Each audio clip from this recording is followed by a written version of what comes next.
Hello, আমি দিশা। Good morning. সোমবার একটু লেট করে ঘুম থেকে উঠলাম। এখন যেহেতু স্টুডেন্টদের পড়ানো নেই, তাই এই ঠান্ডায় আর তাড়াতাড়ি ঘুম থেকে উঠি না। আর আজ ওঠা মাত্রই মা বলল, অনেক দিন হয়ে গেল মাথায় তেল দিস না, চল একটু তেল মাখিয়ে দিই। আর আমার এখন এত চুল উঠছে যে কি বলবো। তাই মা অনেক কিছু দিয়ে একটা তেল বানায়, সেটাই মা মাখিয়ে দিল যাতে চুল ওঠা কমে একটু নতুন চুল ওঠে আর কি। যাই হোক, তারপর স্নান টান ছেড়ে ঠাকুরের পুজোটা দিয়ে নিয়েছি। আর আমার যেহেতু কোল্ড অ্যালার্জি আছে, তোমরা সবাই জানো, তাই জন্য মাথায় বেশি কিছু মেখে বেশিক্ষণ রাখতেই পারি না, প্রচণ্ড ঠান্ডা লেগে যায় একটুতেই।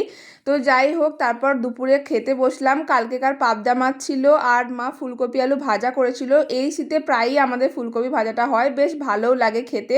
আর আগেরবার মিন্ত্রা থেকে নেওয়া সোয়েটারটা এত ভালো হয়েছে যে আমি আবারও একটা সুন্দর সোয়েটার অর্ডার করেছি মিন্ত্রা থেকে। আর তোমরা তো দেখতেই পাচ্ছ, খুবই সুন্দর আর খুবই কিউট দেখতে এসেছে সোয়েটারটা। আর খুব সুন্দর বেরিজ ডিজাইন করা, লাইট পিঙ্ক কালারের, সামনে বোতামও দেওয়া। এটা তোমরা জ্যাকেটের মতো পরতে পারো, আবার বোতাম লাগিয়েও পরতে পারো। এটা কিন্তু কোনো প্রমোশনাল ভিডিও নয়, আমার ভালো লাগলো তাই তোমাদের সাথে শেয়ার করলাম। লিঙ্ক লাগলে অবশ্যই কমেন্ট করো, আমি তোমাদের সাথে লিঙ্ক শেয়ার করে দেবো। তো দেখা হচ্ছে নেক্সট ভিডিওতে।